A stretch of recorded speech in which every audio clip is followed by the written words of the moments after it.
मैं भारत को भारतीयता की मान्यता के आधार पर फिर से खड़ा करना चाहता हूं, उस काम में लगा हूं।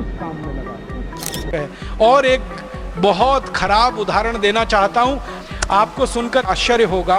मैं एक शोध पर और लगा हुआ हूं। हमारे भारत देश में वैश्यावृत्ति कब से शुरू हुई? दिल्ली है, मुंबई है, कोलकाता है, पटना है, जितने बड़े शहर हैं वहां बड़े बड़े वैश्यावृत्ति के अड्डे हैं। दिल्ली में है, मुंबई में है, कलकत्ता में है, मेरठ में है, आदि आदि ऐसे भारत में कई जगहों पर वैश्यावृत्ति के अड्डे हैं। और कोलकाता तो सारे देश में बदनाम है इस बात के लिए कि सबसे बड़ा वैश्यावृत्ति का केंद्र कोलकाता है। तो मैं इस पे बहुत दिन से काम कर रहा हूं कि ये कब से शुरू हुए। तो पता चला कि वैश्यावृत्ति का सबसे पहला अड्डा भी लाइसेंस देकर अंग्रेजों ने शुरू कराया था इस देश, और वो कोलकाता में ही बना था। आप कभी कोलकाता जाए ना तो वहां एक एरिया है, क्षेत्र, उसका नाम है सोनागाछी। ये सोनागाछी एरिया में सबसे पहला वैश्यावृत्ति का केंद्र इसी बदमाश रॉबर्ट क्लाइव ने शुरू कराया था 1760 में। एक तरफ शराब का केंद्र शुरू कराया, दूसरी तरफ वैश्यावृत्ति का लाइसेंस देकर केंद्र शुरू कराया था। जब रॉबर्ट क्लाइव को ये बहुत सारे भारतवासियों ने कहा कि आप ये क्या कर रहे हैं, तो उसने कहा कि हमारी जरूरतें पूरी करने के लिए हमें कुछ तो करना है। और जरूरतें क्या हैं? अंग्रेज आते थे इस देश में तो अपने बीवी बच्चों को लेकर थोड़ी आते थे। जितने अंग्रेजों का इतिहास मैंने पढ़ा है, जाना है, समझा है, उसमें से लगभग 95% अंग्रेज इस देश में अकेले आए थे। उनकी बेटियां उनके साथ नहीं, उनकी पत्नियां उनके साथ नहीं, उनका परिवार उनके साथ नहीं, अकेले आते थे। अकेले आते थे तो शरीर की भूख शांत करने के लिए उनको कोई ना कोई स्त्री चाहिए, तो उस स्त्री की तलाश में वो भूखे भेड़ियों की तरह से घूमा करते थे समाज में, और उसमें दुराचार और बलात्कार होते थे। तो फिर कुछ अंग्रेज अधिकारियों ने कहा कि इसमें बहुत शिकायतें आती हैं। कोई भी अंग्रेज अधिकारी किसी भी गांव में चला जाता है, किसी भी माँ बहन बेटी को उठा के जबरदस्ती उससे अपनी हवस और वासना शांत करता है, तो इसका कोई रास्ता निकाल दो और कानूनी रास्ता निकाल दो। तो अंग्रेजों ने कानूनी रास्ता निकाला, और वो कानूनी रास्ता ये निकाला कि कुछ माँ बहन बेटियों से जबरदस्ती बलात्कार किया। परिणाम ये हुआ कि उनको उनके परिवार में रहने लायक स्थिति नहीं रही।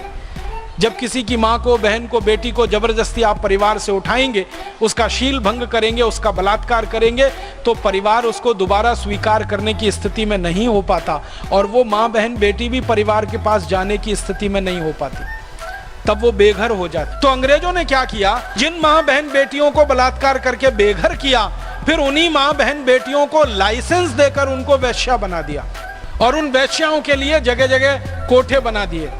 फिर उन कोठों पर अंग्रेज जाने लगे और अपनी हवस और वासना की पूर्ति वहां वो करने लगे। और फिर धीरे धीरे जहां जहां अंग्रेजों की सेना उन्होंने रखी, हर जगह उन्होंने ये वैश्यावृत्ति के केंद्र शुरू किए। कोलकाता में किया, छावनी जहां पर है अंग्रेजों की, जिसको आप कैंट कहते हैं ना, कैंट, जिस भी भारत के नाम के साथ कैंट लगा हो, जैसे मेरठ कैंट, जैसे दिल्ली कैंट, जैसे बरेली कैंट, जैसे शाहजहांपुर कैंट, जैसे अलीगढ़ कैंट, ये कैंट शब्द जहां भी आप सुने पढ़े, रुड़की का कैंट या हरिद्वार के आसपास कहीं कैंट, ये कैंट क्षेत्र थे अंग्रेजी सैनिकों के रहने वाले क्षेत्र। और जहां जहां उन्होंने कैंट बनाए, हर जगह वैश्यावृत्ति का अड्डा बना दिया, क्योंकि सैनिक रहते हैं, अपने शरीर की वासना को शांत करना ही है। तो शराब और वैश्यावृत्ति, इन दोनों को कानूनन रूप से इस देश में शुरू करा के और एक उद्योग की तरह स्थापित करा दिया, ये अंग्रेजों ने इस देश में किया। शराबी बना दिया, वैश्यावृत्ति बना दिया हमको, फिर जुए का शिकार बना दिया। तरह तरह के जो जुए इस देश में होते हैं, ज्यादातर जुए अंग्रेजों के जमाने के शुरू किए हुए, और ये जुए, वैश्यावृत्ति और शराब के लिए उन्होंने क्लब बनाए, और ये क्लब अभी भी हैं जगह जगह। आप जानते हैं, कहीं दिल्ली में जिम खाना क्लब है, तो कहीं मेरठ में जिम खाना क्लब है, तो कहीं किसी और जगह जिम खाना। ये सारे जिम खाने क्लब एक जमाने में अंग्रेजों की अय्याशी के अड्डे थे। अंग्रेज अधिकारी आते थे मौज मस्ती करने के लिए, ये सारे क्लब बनाए गए थे। अब होना क्या चाहिए था, अंग्रेजों के जाने के बाद सबसे पहले इस देश में कानून बदल होना चाहिए था शराब का, फिर कानून बदल होना चाहिए था वेश्यावृत्ति का, फिर कानून बदल होना चाहिए था बलात्कार वाला, फिर कानून बदल होना चाहिए था गोहत्या का, फिर कानून बदल होना चाहिए था ये जो क्लब खोले गए अंग्रेजों के द्वारा अय्याशी के लिए। लेकिन काले अंग्रेजों ने एक भी ये कानून बदल नहीं किया, क्योंकि काले अंग्रेजों को भी उसी रास्ते पर चलना था जिस रास्ते पर चलकर गोरे अंग्रेजों ने इस देश को लूटा या बलात्कार का शिकार बनाया, अत्याचार का शिकार बनाया। काले अंग्रेज भी वही कर रहे हैं। गोहत्या का कानून नहीं बना सके, शराबबंदी का कानून नहीं बना सके, वेश्यावृत्ति को रोकने का कानून नहीं बना सके।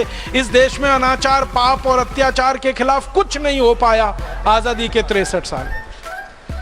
गोहत्या बंद करने के लिए गोहत्या निषेध का कानून बनना है। गांधी जी ये बार बार कहा करते थे। गांधी जी ने अपनी हत्या के 6 महीने पहले ये कहा था कि आजादी मिलते ही कलम की एक नोक से सबसे पहला कानून मैं बनवाऊंगा तो गोहत्या निषेध का कानून बनवाऊंगा। यह गांधी जी का वायदा था पूरे देश से, और आजादी मिलने के 6 महीने पहले का वायदा है। और यह वायदा किसी व्यक्तिगत बैठक में उन्होंने नहीं किया, भरी सभा में यह वायदा किया था और सारे देश के अखबारों में मुख पृष्ठ पर यह छपा था। और उस समय की कटिंग हमारे पास है। महात्मा गांधी ने सारे देश को आश्वासन दिया था कि आजादी मिलते ही गोहत्या निषेध का कानून बनेगा, आजादी मिलते ही अंग्रेजी हटाने का कानून बनेगा, आजादी मिलते ही शिक्षा व्यवस्था बदली जाएगी, आजादी मिलते ही अंग्रेजों के सारे कानून रद्द किए जाएंगे, शराब बंद की जाएगी, पूरे देश में शराबबंदी लागू की जाएगी। ये गांधी जी ने वायदा किया था पूरे देश को। लेकिन गांधी जी के परम शिष्यों ने, जो गांधी जी का नाम लेकर सत्ता की सीढ़ी पर चढ़े और जिन्होंने गांधी जी को पूरे देश में भुनाया वोट के लिए और नोट के लिए, उन लोगों ने गांधी जी की ही हत्या कर दी। गांधी जी की कहे हुए एक भी वाक्य को उन्होंने नहीं माना और गांधी जी के वायदे को उन्होंने सत्ता मिलते ही और गांधी जी की हत्या होते ही 6 महीने में भुला दिया। मुझे तो कभी कभी ये कहने का मन करता है, हालांकि ये कहने लायक बात नहीं है, नाथूराम गॉडसे ने तो महात्मा गांधी के शरीर की हत्या की थी। महात्मा गांधी के परम शिष्यों ने सत्ता के लालच में महात्मा गांधी की आत्मा की हत्या की, उनकी भावना की हत्या की। उनकी कही हुई एक बात को उन्होंने नहीं माना, एक छोटी सी बात उन्होंने नहीं मानी। गांधी जी ने ऐसे तो सैकड़ों बातें कही हैं। उनकी जो पुस्तक है हिंद स्वराज, जिसको आज 100 वर्ष पूरे हुए हैं, महात्मा गांधी ने सन 1909 में हिंद स्वराज पुस्तक लिखी थी और उसमें भारत कैसा होना चाहिए, भारत की व्यवस्थाएं कैसी होनी चाहिए, बहुत बारीक और विशद वर्णन है उसमें। दोस्तों, सबसे पहले तो चैनल सब्सक्राइब करें, फिर लाइक, कमेंट और शेयर करें। और हाँ, हमारा एंड्रॉयड ऐप डाउनलोड करना ना भूलें।